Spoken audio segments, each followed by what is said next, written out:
Hey there, it's Mitch here from Trades Growth Machine. If you're watching this video, you're probably a tradie that's either interested in lead generation or seeing how you can implement AI into your business. Now, I just want this to be a quick little overview video to explain what the different things are, how they work, and how they all work together. Additionally, I'll give you a few little recommendations at the end of what we think is best for you, because you don't need to implement everything in this system. You can kind of pick and choose whatever fits your business and your stage. So I've written this out here, and this is pretty much in order of the customer journey. So you got paid ads over here, then you got some lead nurture in the middle, and then you got what I'm just calling making the most of at the end here. Now, generally when I talk to you guys, like I said, depending on where you are and what stage you're at, if you have a big list of old customers that you're not reaching out to, or maybe you have a big list of old leads that didn't convert into customers, we would have a chat to you and would probably recommend something like a reactivation campaign. Because if you got a few hundred or a few thousand contacts just sitting there, that's something that we could very easily write an offer for and start an SMS/email campaign that outreaches to these people. And that's something you can do to bring in work really quick without doing paid ads. And additionally, these are usually pretty successful because they are happy past customers.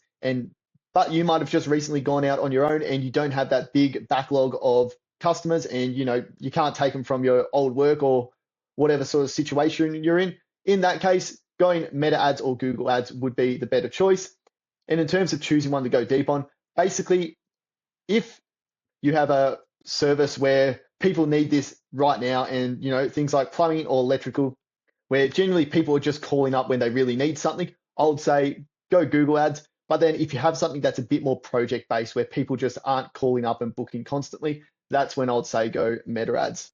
And we can help you do all that stuff. Generally, what you want to do if you haven't done these before is you want to do quite a big, broad campaign to start off. And that's basically to help train Meta and Google's AI on who to actually target with your ads. But I won't go too deep into that now, or else we'll be here forever.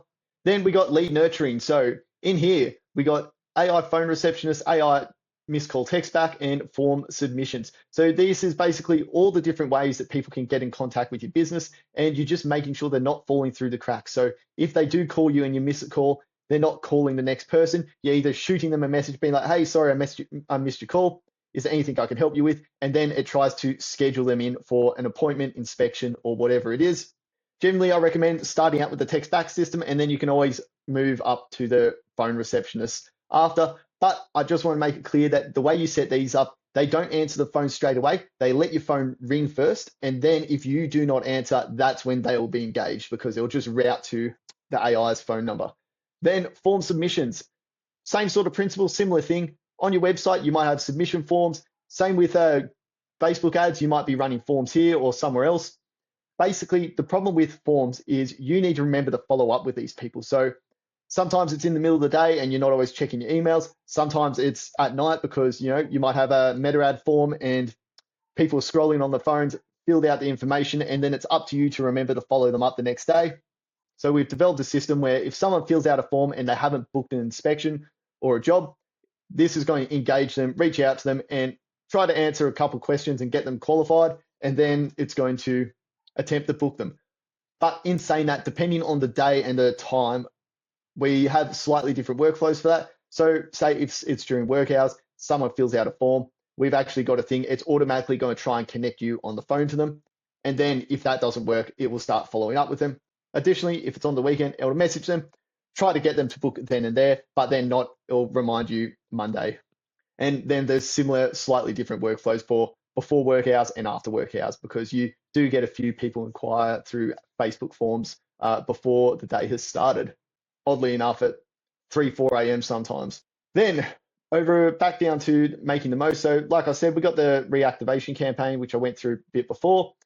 You can run this as a one-off campaign, but what you can also do is if someone has not engaged with your business in about 6 months, you can have a couple different offers stored in the background. So when it hits that 6 months not contacted mark, it'll automatically shoot them a message about, hey, here's a special offer. Maybe it's a $50 off, or maybe it's a special package deal or something like that, just to incentivize them to come back in and get in touch.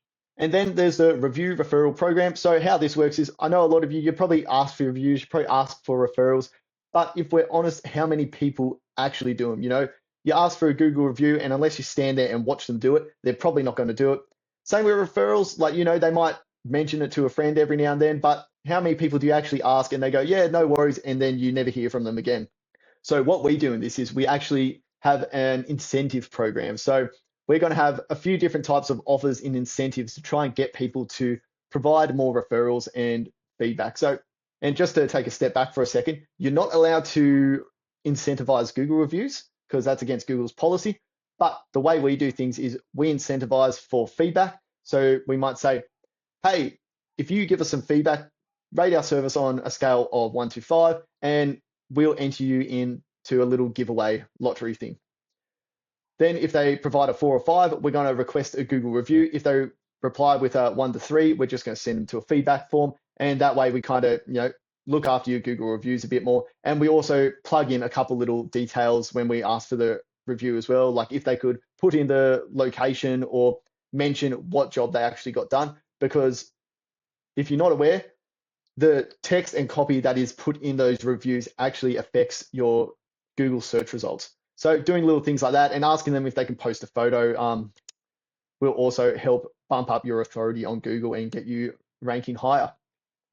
From there, we'll do a similar sort of thing where after they've done a review, we'll go, oh, hey, by the way, for an extra 5 entries to this little giveaway or this special offer or whatever it is, here is a referral link. You can send this to as many people as you want. All they got to do is fill out the details and mention your name, and you'll get an extra 5 entries to this thing.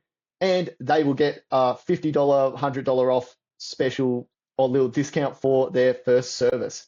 So now through that, you're taking away all the friction for them. All they got to do is copy the URL and send it to a few friends, and you're going to be able to track who they are and how much is actually working. Whereas I know a lot of you say, yeah, we got referral programs in place. We ask people for referrals, but you got no way of tracking and no way of knowing who is actually referring you to who.